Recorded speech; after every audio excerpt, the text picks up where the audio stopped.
welcome back to Life with Lokie, and today I will be reviewing the 8 Hermes boutiques I visited in my 10-day trip and reporting to all of you the special and exotic Hermes pieces for sale that I encountered across my trip. Well, if you're new here and we haven't met, hi, my name is Lokie and welcome to my safe space where I chit-chat about luxury, reviews and shopping experiences. I love shopping from both vintage to pre-loved and brand new, so if you're also into content like this, then I would love if you could subscribe and support my channel. Okay, so without further ado, let's review the 8 Hermes boutiques, starting from the one at Singapore Changi Airport Terminal 3. Now this boutique is moderate sized if you compare a few of the other airport boutiques. When I entered, it was not busy, but they had a steady flow of customers visiting the boutique. What caught my eye was a pair of very unique leather gloves in etude color in rose gold hardware with mink fur trimmings around this part here. I must say the SA was very attentive when he caught me eyeing that pair of gloves and he insisted I try it. But sadly enough, I thought I have rather slim hands, but it was still too small for me. He then pulled out another pair without the fur but in gorgeous etude color in rose gold hardware. It was so gorgeous, and he mentioned that he's just ordered this pair in and it moves really fast.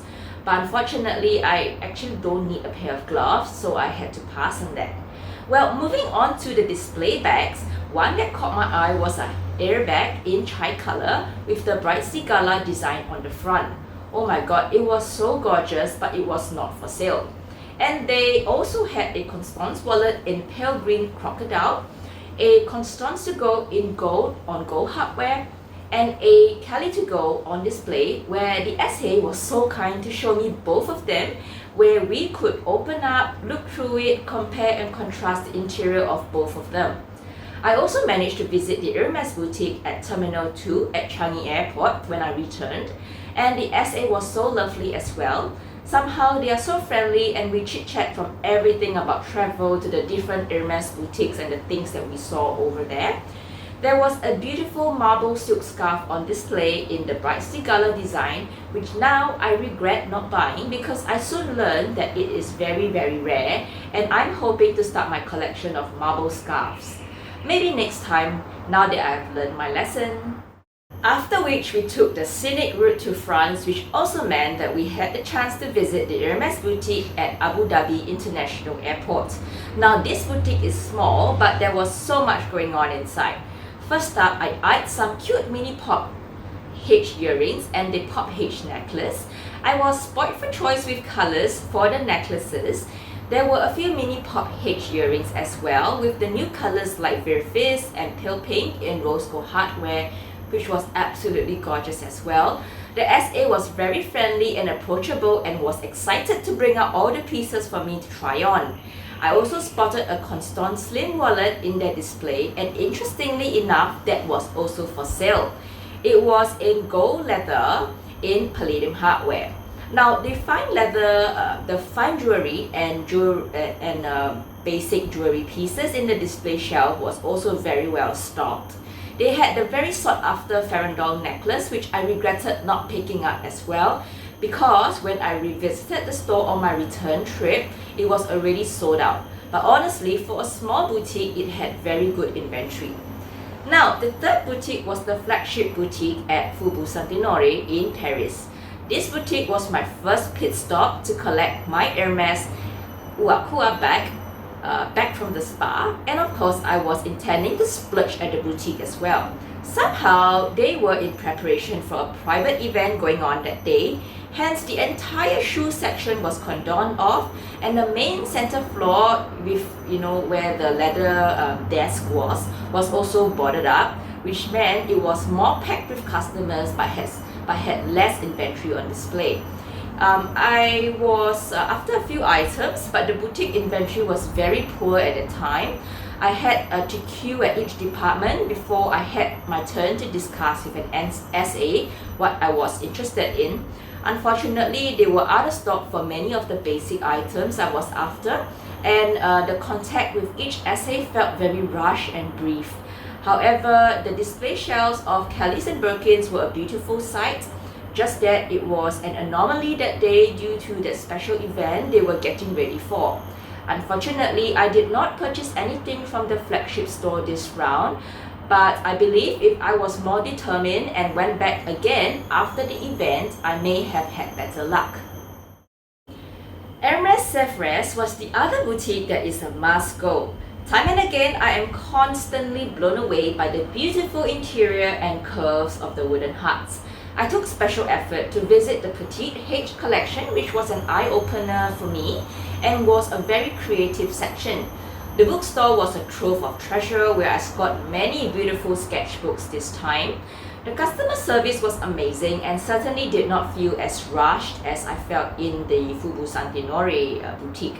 Surprisingly, there was still that element of surprise with some stocks here and there, and I managed to score a few beautiful pieces as well. I've done a video on my Hermès haul and I will certainly link it up here if you are keen to find out what I got. Exotic sightings at Hermès was the Picotin Lock's latest creation called the Lucky Daisy. It was the one in size 14 on display and it was so super tiny. I think it was like about this size. I was quite shocked myself at the petite size of the bag. Now, Hermès George Sang is the 5th boutique in my travels and I was thoroughly impressed by the service and the many goodies I scored. For those of you who missed my haul from Hermès George Sang, go click the link up here and check out the goodies I scored. I must say the customer service was excellent and beyond, and I feel that probably was the reason how I managed to purchase some goodies I never knew that looked good on me. Though the boutique is fairly small-ish for a city store, it is packed with so many goodies that it's well worth the trip too.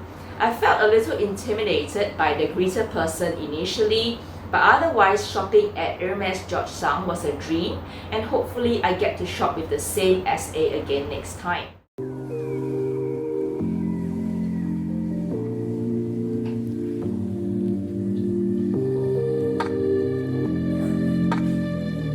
Now moving over to the city of Strasbourg, it was the sightseeing that drew us to plan this day trip. But on hindsight, I must say that shopping was fabulous as well. Well, we were there first thing in the morning and was greeted by a bright-eyed SA who we connected so well with. The boutique was more like a loft style of 2 floors. The second floor was for bags and fine jewelry, but it was filled with so many surprises. My Hermès Strasbourg haul was one of my best hauls on this trip, and I have my Strasbourg SA to thank for this amazing experience. She was both friendly and laid back and had great we had great conversation, where honestly we were there for about 4 hours chatting from everything from our pets to bags and holidays. The many unique items I spied was the beautiful array of colorful orange sandals. They had so many summery pastel colors in stock. They had a mini Kelly, a Kelly 25, and mini Constance for try-ons at the boutique. And the SA also showed me the newest, cutest little scarf ring that looks like a little bell. Honestly, if I had a cat, I would have gotten that as well. Anyhow, my puppy is well known for tugging on its leash and losing its tag multiple times, so I would definitely be heartbroken if an Hermès bell goes missing. The store did pick up with many more customers coming in later in the afternoon, so if you're planning a visit, do head there early in the morning.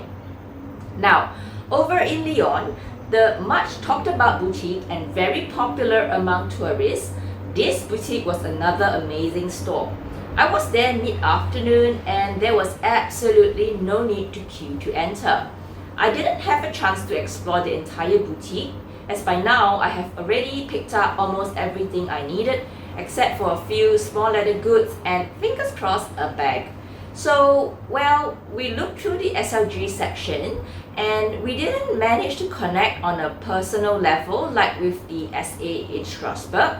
But this SA was really initiated and friendly and showed us her iPad of the current store inventory. For those of you who missed the video on the bags I was offered and some really amazing exotic small leather goods that I was offered in Lyon, be sure to watch my video here as I was offered a very popular and sought after bag even without buying anything in the boutique. The forever hard to get Constance to go and Constance's wallet was up for purchase, and the SA presented them to me in the various exotic leathers. I guess I must really be in luck that day. Of all the boutiques, I felt that the Lyon one was probably the easiest to purchase anything. No second guessing or playing mind games at all, which is what I like. Given another chance, I would love to go back to this boutique and shop proper with them.